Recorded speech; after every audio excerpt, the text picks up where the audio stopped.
तपाईहरू सम्पूर्णलाई यस YouTube channel stock टकमा हार्दिक स्वागत छ। आज मैले यस भिडियोमा आइपिओको बारेमा डिटेलमा केही कुरा भन्न गइरहेको छु। अब सुरु गरौँ टेबल अफ कन्टेन्टबाट, अथवा यस भिडियोमा के कन्टेन्ट गरेको छ त्यसबाट सुरु गरौँ। फर्स्टमा राखेको छौँ इन्ट्रोड्युस आइपिओ, अथवा आइपिओको बारेमा इन्ट्रोड्युस गरेका छौँ। त्यसपछि सेकेन्डमा अर्गनाइजेसनले किन अथवा अर्गनाइजेसनलाई किन आइपिओ रेज गर्न पर्छ। थर्डमा अर्गनाइजेसनले कसरी आइपिओ रेज गर्छ।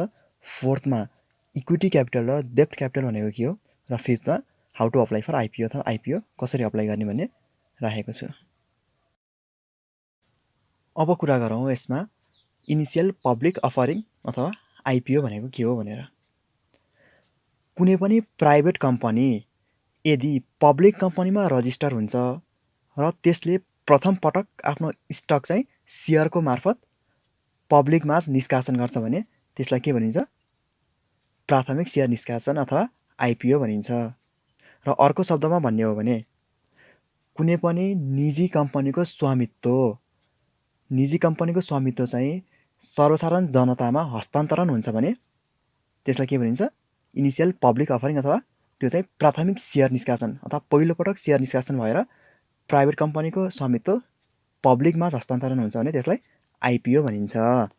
अब कुरा गरौँ नेक्स्ट टपिकमा कुनै पनि अर्गनाइजेसनलाई किन आफ्नो क्यापिटल रेज गर्नुपर्छ अथवा आफ्नो क्यापिटल किन बढाउनुपर्छ भन्ने कुरामा फर्स्टमा हुन्छ अर्गनाइजेसनल अब्जेक्टिभ्स। कुनै पनि कम्पनीको अथवा अर्गनाइजेसनको आफ्नो अब्जेक्टिभ्स हुन्छ अर्गनाइजेसनको, र त्यस अन्तर्गत एउटा हो कम्पनीको एक्सपान्सन गर्न अथवा कम्पनी विस्तार गर्नको लागि उसलाई क्यापिटल चाहिन सक्छ।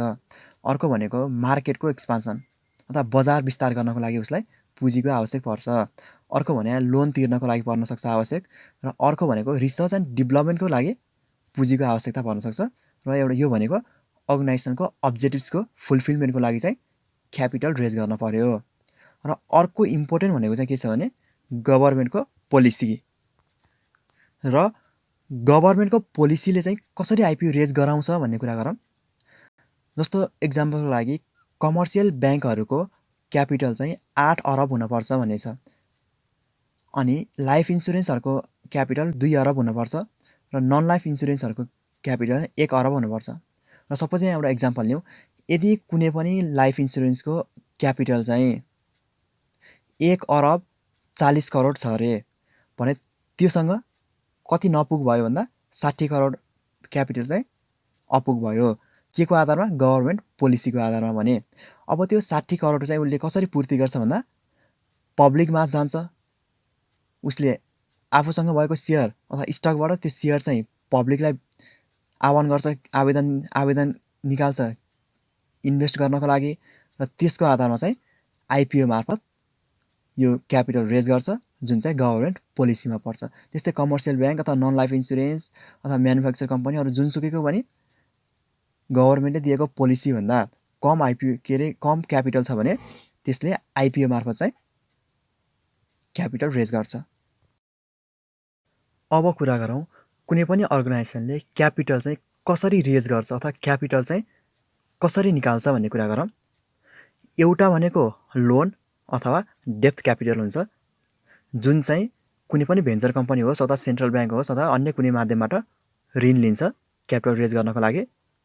र यो लोन अथवा डेब्ट क्यापिटलमा चाहिँ के हुन्छ भने जति लोन लियो अथवा जति चाहिँ डेब्ट क्यापिटल लियो त्यसको रिपेमेन्ट गर्नुपर्ने हुन्छ, अथवा त्यसमा के हुन्छ भने principal amount plus interest amount गरेर दुइटै जोडेर लास्टमा एक्चुअल पेमेन्ट हुँदा चाहिँ के हुन्छ, principal amount plus interest amount हुन्छ।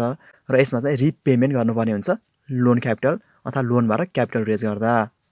र अर्को भनेको एउटा इम्पोर्टेन्ट हामीले कुरा गर्नुपर्ने, अर्गनाइजेसनले क्यापिटल कसरी रेज गर्छ भन्दा एउटा आइपिओ अथवा इक्विटी क्यापिटल भन्छ, सेयरको माध्यमबाट अथवा सेयर बिक्री गरेर। र सेयर बिक्री गर्दा के हुन्छ भने एउटा पब्लिक पार्टिसिपेसन हुन्छ।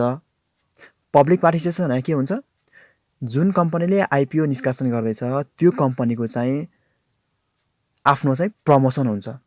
सपोज पहिला एउटा कुनै कम्पनीको नाम थाहा हुँदैन धेरै मान्छेलाई, र जब आइपिओ निष्कासन गर्छ र पब्लिकमा जान्छ त्यो कम्पनी चाहिँ पब्लिकसँगै जान्छ र पब्लिकसँगै मार्केटमा प्रवेश गरेपछि के हुन्छ, त्यो कम्पनीको बारेमा पब्लिकहरूलाई धेरै चासो हुन्छ र थाहा पनि हुन्छ।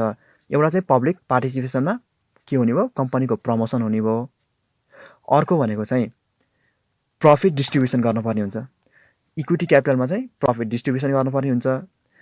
आफूसँग भएको डिस्ट्रिब्युटेबल प्रफिटको आधारमा त्यो रेसियोमा चाहिँ एउटा सेयर बोनस दिन्छ, अर्को भने क्यास बोनस दिन्छ। र यहाँ कुरा गर्दाखेरि लोन लियो भने, क्यापिटल रेजको लागि लोन लियो भने रिपेमेन्ट गर्नुपर्ने भयो। रिपेमेन्ट के को आधारमा भन्दा एउटा प्रिन्सिपल अमाउन्ट, अर्को इन्ट्रेस्ट अमाउन्ट जोडेर टोटल पेमेन्ट गर्नुपर्ने भयो भने यदि कुनै पनि कम्पनीले क्यापिटल रेज गर्नको लागि आइपिओ सेलेक्सन गर्छ अथवा इक्विटी सेलेक्सन गर्छ भने त्यसले चाहिँ के गर्नु पर्यो, रिपेमेन्ट चाहिँ गर्न परेन, तर आफ्नो सेयर होल्डरलाई चाहिँ के गर्नु पर्यो, आफ्नो डिस्ट्रिब्युटेबल प्रफिटको सेयर बोनस अथवा क्यास बोनस चाहिँ डिस्ट्रिब्युट गर्नु पर्यो। अब कुरा गरौँ इक्विटी क्यापिटल र डेप्थ क्यापिटलको बारेमा।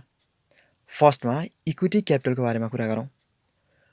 कुनै पनि कम्पनीले क्यापिटल रेज गर्दा इक्विटी क्यापिटलबाट चाहिँ कसरी क्यापिटल रेज गर्छ भन्दा कुनै पनि स्टक सेल गरेर अथवा आफ्नो कम्पनीसँग भएको सेयर चाहिँ सेल गर्यो भने त्यो चाहिँ के भयो, इक्विटी क्यापिटल रेज गरे भयो।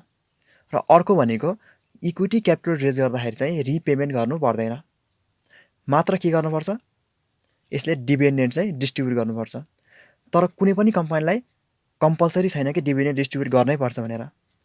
यदि कुनै पनि कम्पनी प्रफिटमा छ र उसँग डिस्ट्रिब्युटेबल प्रफिट छ भने उसले डिभिडेन्ड दिने भयो। यदि कुनै पनि कम्पनी चाहिँ धेरै घाटामा छ अथवा डुब्न लागेको छ भने उसले डिभिडेन्ड दिनुपर्छ भने कम्पलसरी छैन, किनकि उसँग डिभिडेन्ड अथवा प्रफिट दिनको लागि फाइदामा गएकै छैन त्यो कम्पनी। र अर्को भने चाहिँ इक्विटी क्यापिटल चाहिँ मेनली चाहिँ आइपिओ थ्रु आउँछ र आइपिओ इस्यु गरेर इक्विटी क्यापिटलबाट क्यापिटल रेज गरिन्छ। र अर्को भनेको डेप्थ क्यापिटल अथवा लोन क्यापिटल। यो चाहिँ कुनै पनि कम्पनीले चाहिँ ब्याङ्क लोन लिएर होस् अथवा कुनै पनि सेन्ट्रल ब्याङ्कसँग लोन लिएर होस् अथवा कुनै पनि भेन्चर कम्पनीसँग लोन लिएर होस्, क्यापिटल रेज गर्ने माध्यम भने चाहिँ डेप्थ क्यापिटल हो। र यसमा के गर्नुपर्छ भन्दा पेमेन्ट गर्नुपर्छ अथवा रिपेमेन्ट। रिपेमेन्ट के गर्नुपर्छ, प्रिन्सिपल प्लस इन्ट्रेस्ट, प्रिन्सिपल र इन्ट्रेस्ट जोडेर लास्टमा टोटल पेमेन्ट हुन्छ। र लोन चाहिँ लङ टर्म र सर्ट टर्म लोन लिएर डेप्थ क्यापिटल थ्रु चाहिँ क्यापिटल रेज गर्छ। अब कुरा गरौँ हामीले कुनै पनि आइपिओ कसरी भर्न सकिन्छ भन्ने बारेमा। आइपिओ भर्नको लागि सबैभन्दा फर्स्टमा हामीलाई चाहियो ब्याङ्क अकाउन्ट आवश्यक पर्छ। कुनै पनि ब्याङ्कमा गएर ब्याङ्क अकाउन्ट खोल्नु पर्यो र त्यो ब्याङ्क अकाउन्टको आधारमा चाहिँ हामीले अरू फर्दर प्रोसेसहरू गर्नुपर्ने हुन्छ। र सेकेन्डमा भनेको डिम्याट अकाउन्ट चाहियो। डिम्याट अकाउन्ट भनेको हाम्रो सेयर जम्मा भएर बस्ने अकाउन्ट हो। जसरी ब्याङ्क अकाउन्टमा पैसा जम्मा भएर बस्छ, त्यसै गरी डिम्याट अकाउन्ट भनेको चाहिँ हामीले किनेको अथवा आइपिओमा परेको सेयर चाहिँ जम्मा भएर बस्ने अकाउन्ट भनेको डिम्याट अकाउन्ट भयो। हामीले जुन ब्याङ्कमा ब्याङ्क अकाउन्ट खोल्छौँ त्यही ब्याङ्कमा डिम्याट अकाउन्ट खोल्न पनि भयो, अथवा नभए ब्रोकर हाउसहरूमा गएर अथवा ब्रोकरमा गएर चाहिँ डिम्याट अकाउन्ट खोल्न पनि पाइयो। र अर्को भनेको चाहिँ मेरो सेयर अकाउन्ट। मेरो सेयर अकाउन्ट भनेको चाहिँ सेयरमा लगानी गर्न युज हुने अनलाइन प्लेटफर्म हो। र आइपिओ भर्नको लागि पनि सजिलो माध्यम भनेको मेरो सेयर अकाउन्ट हो। यदि मेरो सेयर अकाउन्ट रजिस्टर छ र आफूसँग त्यसको लगइन आइडी पासवर्ड छ भने घरमा बसी अथवा कुनै पनि ठाउँमा बसेर इन्टरनेटको कनेक्सन थ्रु चाहिँ हामीले आइपिओमा अप्लाई गर्न सक्छौँ। र यदि छैन भने ब्याङ्कमा गएर सेयरको फर्म मागेर त्यसबाट पनि अप्लाई गर्न सकिन्छ। तर मेरो सेयरको अकाउन्ट भयो भने यसले सहजता प्रदान गर्छ।